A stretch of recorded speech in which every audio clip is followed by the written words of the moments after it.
السلام علیکم ورحمۃ اللہ وبرکاتہ۔ جلال آباد سے مفتی عبدالستار عرض کر رہا ہے کہ حافظ شیرازی کا ایک شعر ہے جو اس کا شان ورود یہ ہے کہ حافظ شیرازی صاحب کو ان کے شیخ اور ان کے مرشد نجم الدین کبرا نے کسی بات پر تنبیہ فرمائی، تو حافظ شیرازی بہت خوش ہوئے اور ان کے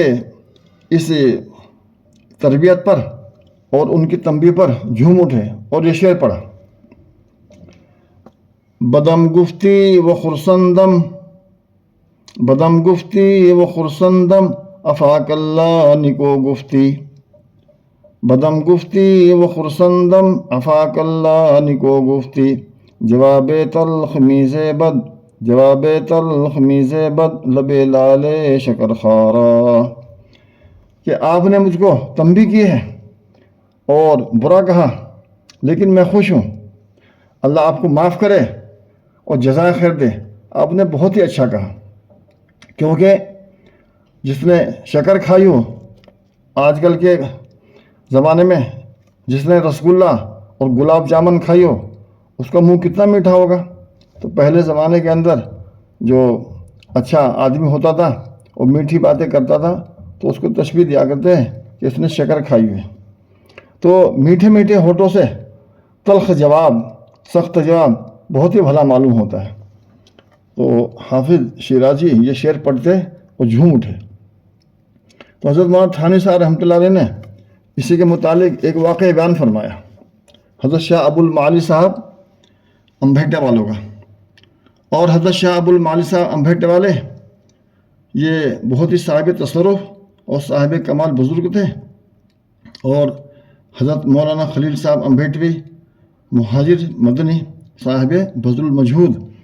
اور حضرت شیخ زکریا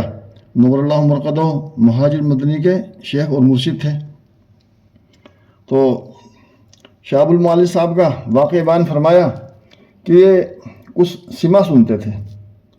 اور سماع شریک ہوتے تھے، لیکن ان کا جو سماع ہوتا تھا وہ منکرات سے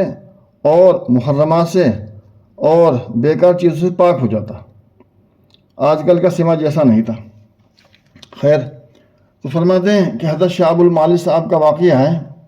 کہ آپ کے ایک مرید مدینہ جا رہے تھے،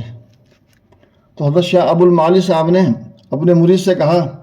کہ بھائی حضور پاک صلی اللہ علیہ وسلم کی خدمت میں جب حاضر ہو تو آپ کے روزے اطہر پر میرا بھی سلام عرض کرنا۔ چنانچہ مرید صاحب نے مدینہ پہنچ کر حضور صلی اللہ علیہ وسلم کی خدمت میں شاہ صاحب کا سلام عرض کیا، تو حضور صلی اللہ علیہ وسلم کی طرف سے جواب آیا اور ان کو کشف ہوا، مکشوف ہوا کہ حضور نے فرمایا کہ بھائی اپنی بدعتی پیر کو بھی ہمارا سلام کہہ دینا۔ خیر، جب وہ مدینے سے واپس آئے تو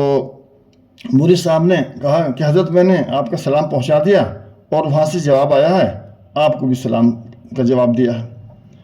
مگر مرید نے بدعتی کا لفظ نقل نہیں کیا ادباً، مگر شاہ صاحب کو پہلے مکشوف ہو گیا تھا کہ حضور صلی اللہ علیہ وسلم نے لفظ بدعتی کہا کہ اپنے بدعتی پیر کو ہمارا بھی سلام کہہ دینا۔ تو انہوں نے کہا کہ بھائی انہیں الفاظ میں کہو جو حضور نے کہے، تو کیونکہ بات یہ ہے کہ تنبیہ میں اور ڈانٹ میں مزہ آتا ہے، جیسا کہ حضرت نے ابو نواز شاعر جو عربی کے بہت بڑے شاعر ہیں ان کا ایک شعر نقل کیا ہے: الا فسقنی خمرا وقل لی ہی الخمر، الا فاسقنی خمرا وقل لی الخمر ولا تسقنی سرا متی امکن الجہر، کہ اے ساقی مجھے شراب پلا اور یوں بھی کہتا جا ساتھ ساتھ کہ یہ شراب ہے، شراب، یہ میناب ہے، میناب یعنی شراب، اور جب تک تو کھلم کھلا اور علانیہ پلا سکتا ہو تو چپ چاپ مت پلا، لیکن یہاں مراد شراب محبت ہے۔ خیر، کہتے ہیں حضور صلی اللہ علیہ وسلم نے ایک صحابی سے قرآن سننا چاہا تھا. انہوں نے عرض کی یا رسول اللہ آپ پر تو قرآن پاک نازل ہوتا ہے، میں آپ کو کیا سناؤں؟ تو آپ نے ارشاد فرمایا کہ احب ان اسمع من غیری، کہ میں چاہتا ہوں کہ دوسرے سے قرآن پاک سنوں. تو معلوم ہوا کہ محبوب کے کلام کو دوسرے کی زبان سے سننے میں ایک خاص لطف آتا ہے اور حظ ہوتا ہے. خیر،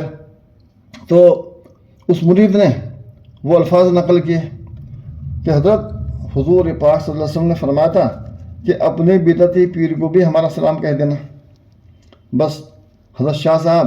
یہ سنتے کھڑے ہو گئے اور وجدے میں آ گئے اور رقص کرنے لگے اور ناچنے لگے اور یہ شعر پڑھتے بدم گفتی و خرسندم افاق اللہ نکو گفتی، بدم گفتی و خرسندم افاق اللہ نکو گفتی، جواب تلخ میز بد لب لال شکر خارا، جواب تلخ میز بد لب لال شکر خارا. کہ آپ نے مجھے برا کہا، تنبیہ کی ہے اور میں بڑا خوش ہوں. آپ نے بہت اچھا کیا،